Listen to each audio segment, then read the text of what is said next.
வணக்கம் மக்களே! இன்னைக்கான காணொளியில மார்க்கெட் அப்டேட்ஸ் பத்தியும், ஸ்டாக் அப்டேட்ஸ் பத்தியும் பார்க்கலாம். வாங்க வீடியோக்குள்ள போலாம். இன்னைக்கு நிஃப்டி ஒரு அட்டகாசமான பெர்ஃபார்மன்ஸ். இன்னைக்கு 325 பாயிண்ட்ஸ் பாசிட்டிவ்ல போய் 22,834க்கு க்ளோஸ் வச்சிருக்கு. இதே ரேலி கண்டினியூ ஆச்சுன்னா 23,350 வரைக்கும் கூட போகறதுக்கு வாய்ப்பு இருக்கு. சென்செக்ஸ் பார்த்தீங்கன்னா 1131 பாயிண்ட்ஸ் பாசிட்டிவ்ல போய் 75,301க்கு க்ளோஸ் வச்சிருக்கு. இன்னைக்கு நிஃப்டி சென்செக்ஸ் ரெண்டுமே நல்ல பெர்ஃபார்மன்ஸை டெலிவர் பண்ணியிருக்காங்க. அடுத்ததா எஃப்ஐஐ டிஐஐ ரெண்டு பேருமே வந்து நெட் பையர்ஸா இருந்திருக்காங்க. எஃப்ஐஐ பார்த்தீங்கன்னா 1462 crores ஸ்டேக்ஸ் வாங்கியிருக்காங்க. டிஐஐ பார்த்தீங்கன்னா 2028 crores ஸ்டேக்ஸ் வாங்கியிருக்காங்க. அடுத்ததா சென்செக்ஸ் நிஃப்டி இதோட நல்ல பர்ஃபார்மன்ஸ்க்கு சில விஷயங்கள் காரணமா இருக்கிறதா சொல்லியிருக்காங்க. அது என்னென்னு பார்த்தீங்கன்னா ஃபினான்ஷியல்ஸ், மெட்டல், ஆட்டோ செக்டார்ல நல்ல பர்ஃபார்மன்ஸை வந்து கொடுத்துருக்காங்க. அது மட்டும் இல்லாமல் சில குளோபல் இஷ்யூஸ், சைனாவோட சில மெஷர்ஸ், அதுக்கப்புறம் யூஎஸ் டாலர் வீக்கன் ஆனது, அது மட்டும் இல்லாமல் இன்வெஸ்டர்ஸோட எதிர்பார்ப்பு US Federal Reserve, Bank of Japan, Bank of இங்கிலாந்துலேருந்து அவங்க ஸ்டெடி ரேட்ஸை எதிர்பார்க்குறாங்க.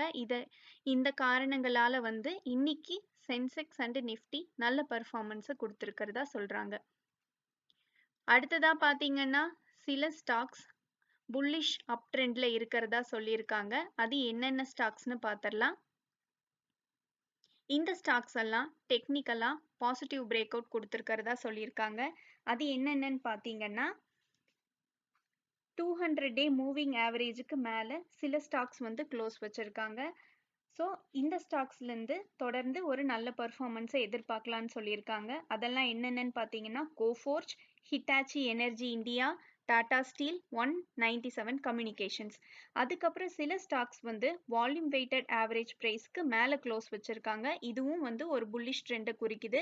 இதில் என்னென்ன ஸ்டாக்ஸ் இருக்குன்னா Jubilant Food Works, JK Lakshmi Cement, Nuvama Wealth Management. இதிலெல்லாம் ஒரு பாசிட்டிவ் பர்ஃபார்மன்ஸை எதிர்பார்க்கலான்னு சொல்லியிருக்காங்க.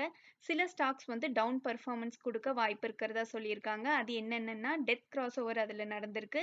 ஸோ அந்த ஸ்டாக்ஸ் என்னென்னு பார்த்தீங்கன்னா நியூஜென் சாஃப்ட்வேர் டெக், சிஎட், ஆப்பிள் 3ஐ, Rainbow Children's Medicare, United Breweries. இதெல்லாம் வந்து ஒரு நெகட்டிவ் பர்ஃபார்மன்ஸை டெலிவர் பண்ண வாய்ப்பு இருக்கிறதா சொல்லியிருக்காங்க.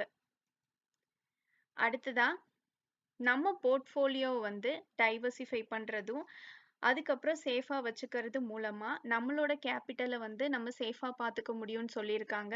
அதுக்கான சில வழிகள் என்னென்னா பாண்ட் மார்க்கெட்டில் வந்து இன்வெஸ்ட் பண்ணுறத வந்து ஒரு நல்ல வழியாக சொல்லியிருக்காங்க. ஸோ அதுலேயுமே வந்து மீடியம் டு லாங் டேர்ம் டியூரேஷனில் இருக்க பாண்ட்ஸும், high quality corporate bonds, SDLs, bond ETF இதிலெல்லாம் வந்து இன்வெஸ்ட்மெண்ட் பண்ணுறது மூலமாக நம்மளோட கேபிட்டல் சேஃப்டியை நம்ம வந்து மெயின்டைன் பண்ணிக்க முடியும்னு சொல்லியிருக்காங்க. இதெல்லாம் வந்து நம்ம ப்ரோக்கரேஜஸ் மூலமாகவே நம்ம அப்ளை பண்ணலாம் இந்த பாண்ட்ஸ்லலாம். இதெல்லாம் வந்து ஃபிக்ஸட் ரிட்டர்ன் கொடுக்கும். ரெண்டாவது வந்து நம்ம போட்ட கேபிட்டலும் நமக்கு திரும்பி கிடைச்சிரும், இன்ட்ரெஸ்ட்டும் வந்து நமக்கு கிடைக்கும். என்னதான் வந்து இதில் இன்ட்ரெஸ்ட் ரேட்ஸ் குறைவாக இருந்தாலும் கேபிட்டல் சேஃப்டி இதில் இருக்குது. எஃப்டியை விட இதில் வந்து இன்ட்ரெஸ்ட் ரேட்ஸ் நல்லாவே கிடைக்கும். அடுத்ததா மிரே அசெட்ல இருந்து ஷேர்கான் என்ன சொல்லியிருக்காங்கன்னா சரிகமா இந்தியா இப்போ இருக்க கரண்ட் ப்ரைஸ்லேருந்து 30% வந்து மேலே போகிறதுக்கான வாய்ப்பு இருக்கிறதா சொல்லியிருக்காங்க. அடுத்ததா ஹிந்துஸ்தான் யூனிலிவரும் வந்து தொடர்ந்து ஒரு டவுன் பெர்ஃபார்மன்ஸை கொடுத்துட்டு இருந்தாங்க. 28% கிட்ட வந்து ஃபால் கொடுத்துருந்தாங்க அவங்களோட ஆல் டைம் ஹைலேருந்து. ஸோ இந்த ஸ்டாக் வந்து ஓரளவுக்கு பாட்டம் அவுட் ஆகியிருக்கிறதாவும் இவங்களோட பை ரேஞ்ச் வந்து 2150லேருந்து 180 இருக்கிறதாவும் இதிலிருந்து டார்கெட் ப்ரைஸாக வந்து 2400 வரைக்கும் போகலான்னும் இதோட ஸ்டாப் லாஸாக 2075 கொடுத்துருக்காங்க. இது வந்து ஒரு ஷார்ட் டேர்ம் ட்ரேடுக்கு வந்து இதை கொடுத்துருக்காங்க. ஸோ ஷார்ட் டேர்ம் பீரியடில் ஒரு டார்கெட்டாக வந்து 2400 வரைக்கும் போகிறதுக்கான வாய்ப்பு இருக்கிறதா சொல்லியிருக்காங்க. டெக்னிக்கல் ரீபவுண்ட் ஆகும்னு எதிர்பார்க்குறாங்க. ஹிந்துஸ்தான் யூனிலிவர்லேயே இன்னொரு நியூஸும் இருக்குது. இவங்க ஒரு ஸ்கின் கேர் பிராண்டான மினிமலிஸ்ட்டுங்கிற இவங்களோட பேரண்ட் கம்பெனியோட ஷேர்ஸை வந்து அக்வயர் பண்ண போகிறாங்க. 90.5% ஆஃப் ஷேர்ஸை ஃபஸ்ட் அக்வயர் பண்ண போகிறாங்க. டோட்டல் வேல்யூவா 2,955 crores-உம் அடுத்த 2 வருடங்கள்ல வந்து 9.5% ஆஃப் ரிமைனிங் ஸ்டேக்ஸை வந்து அக்வயர் பண்ண போறாங்க. இது காரணமா இது வந்து HUL-க்கு ஒரு நல்ல நியூஸா இருக்கு. அதனால HUL ஷேர்ஸ் இன்னைக்கு ஃபோக்கஸ்ல இருக்கு. அடுத்ததா பாத்தீங்கன்னா இண்டஸ்இண்ட் பேங்க் இன்னைக்கு ஒரு 1% கிட்ட வந்து ஏறி இருக்கு. இதுக்கு காரணம் என்னன்னு பாத்தீங்கன்னா மூடி BA1ன்ற இண்டஸ்இண்ட் பேங்கோட ரேட்டிங்கை வந்து திருப்பியும் கன்ஃபார்ம் பண்ணியிருக்காங்க. அது ஏன்னு பாத்தீங்கன்னா இண்டஸ்இண்ட் பேங்க் வந்து 11,000 crores வந்து சர்டிபிகேட் ஆஃப் டெபாசிட் மூலமா ஃபண்ட் ரைஸ் பண்ணியிருக்காங்க. இது ஏன் பண்ணியிருக்காங்கன்னா 2,000 crore வந்து அவங்களோட டெபாசிட்ஸ்ல இருந்து வித்ட்ராவல் ஆயிருந்தது ரீசெண்ட் டைம்ஸ்ல. ஸோ அதை வந்து கவர் பண்றதுக்காக இந்த ஃபண்டை ரைஸ் பண்ணியிருக்காங்க. ஸோ இதனால வந்து இவங்களோட ரேட்டிங்கை BA1 திருப்பியும் வந்து ரீகன்ஃபார்ம் பண்ணியிருக்காங்க. ஸோ இது வந்து இந்த ஸ்டாக்குக்கு ஒரு பாசிட்டிவ் நியூஸா இருக்கு.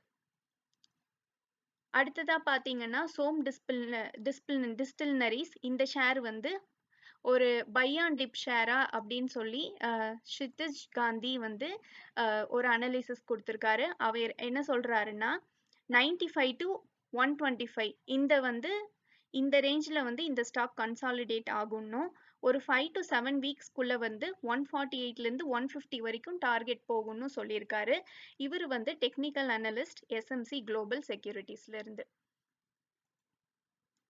அடுத்ததா வேதாந்தா ஷேர்ஸ் எல்லாம் ஃபோக்கஸ்ல இருக்கு. இதுக்கு காரணம் என்னன்னு பாத்தீங்கன்னா இந்த நிறுவனத்தோட சேர்மேன் இந்தியாவோட GDP growthல 1.4% கான்ட்ரிபியூஷன் வேதாந்தால இருந்து வந்திருக்குன்னும் அது மட்டும் இல்லாம அலுமினியம், காப்பர், ஜிங்க் இதோட ரைசிங் டிமாண்ட்னாலையும் இந்த ஷேருக்கு இந்த நிறுவனத்துக்கு வந்து ஒரு லாங் டேர்ம் growth இருக்கிறதாவும் அது மட்டும் இல்லாம அவங்களோட டீமர்ஜரை வந்து அவரு திரும்பியும் உறுதிப்படுத்தி இருக்கிறதுனால அவங்களோட ஷேர் வேல்யூ அதிகமாகறதுக்கான வாய்ப்பு இருக்குன்னு சொல்லியிருக்காரு.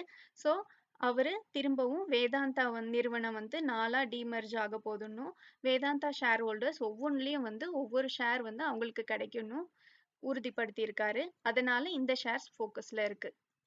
அடுத்ததா பாத்தீங்கன்னா டாடா மோட்டார்ஸ் வந்து அவங்களோட கமர்ஷியல் வெஹிக்கிள்ஸோட பிரைஸை வந்து 2% அதிகப்படுத்த போறாங்க ஏப்ரல் 1ல இருந்து.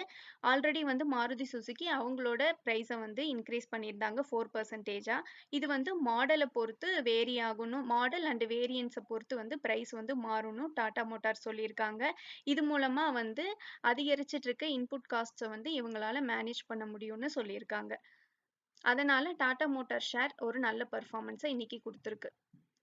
அடுத்ததா பாத்தீங்கன்னா IREDA இது வந்து ஒரு 3% ரேலியை கொடுத்துருக்கு. இதுக்கு காரணம் என்னன்னு பாத்தீங்கன்னா இவங்க கூடுதலா ஒரு 5,000 crore வந்து நிதியை வந்து திரட்டுறதுக்காக அப்ரூவல் கொடுத்துருக்கு இவங்களோட போர்டு. இது எது மூலமா வந்து இவங்க நிதி திரட்டலான் இருக்காங்கன்னா சில பாண்ட்ஸ் மூலமா வந்து இந்த நிதியை திரட்டலான் இருக்காங்க. External commercial borrowing, short term loan, WCDL from banks இது எல்லாமே வந்து இது மூலமா இவங்க வந்து கூடுதலா ஒரு 5,000 crore நிதியை வந்து திரட்டுறாங்க.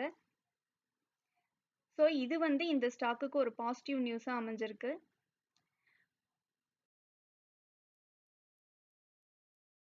அடுத்ததா பாத்தீங்கன்னா பஜாஜ் ஃபின்சர்வ் ஷேர் வந்து இன்னைக்கு 1% வந்து டவுன் ஆயிருக்கு. இதுக்கு காரணம் என்னன்னு பாத்தீங்கன்னா பஜாஜ் அலியன்ஸ் குரூப்ல இருந்து இவங்க 26% ஆஃப் ஸ்டேக்கை வந்து அக்வயர் பண்ணியிருக்காங்க. Bajaj Allianz Life Insurance and General Insurance இந்த 2 நிறுவனங்கள் கிட்ட இருந்தும் 26% ஸ்டேக்கை வந்து அக்வயர் பண்ணியிருக்காங்க. ஸோ இது மூலமா வந்து இந்த அலியன்ஸ் குரூப்ல பஜாஜ் நிறுவனத்துக்கு 100% வந்து ஓனர்ஷிப் கிடைச்சிருக்கு. இந்த நியூஸ் காரணமா இந்த ஷேர் வந்து 1% கிட்ட வந்து ஒரு டிப் கொடுத்துருக்கு. அடுத்ததா பாத்தீங்கன்னா கோல்டு பிரைஸ் ஏறிக்கிட்டே போகுது. இதை வந்து சேஃப் ஹெவன்னு சொல்லுவாங்க இன்வெஸ்ட்மெண்ட்ல. கோல்டு பிரைஸ் பாத்தீங்கன்னா 90K வந்து ரீச் ஆயிருக்குன்னு சொல்லியிருக்காங்க. இன்னமும் கூட இந்த பிரைஸ் அதிகரிச்சுட்டே இருக்குன்னு சொல்லியிருக்காங்க. ஆனா இது வந்து இப்படியே அதிகரிக்குமா அப்படிங்கிற சந்தேகம் இருக்கா இல்ல வந்து இந்த டைம்ல வந்து ப்ராஃபிட் புக் பண்ணணுமாங்கிற இந்த கேள்விகளுக்கு ஒரே ஒரு பதில் தான் இருக்குன்னு சொல்லியிருக்காங்க. நம்ம போர்ட்ஃபோலியோல 20% வந்து இதுக்கு இன்வெஸ்ட்மெண்ட்டுக்கு ஒதுக்கணும்னு சொல்லியிருக்காங்க. அது மூலமா வந்து நம்மளால ரிஸ்கை மேனேஜ் பண்ண முடியும்னு சொல்லியிருக்காங்க.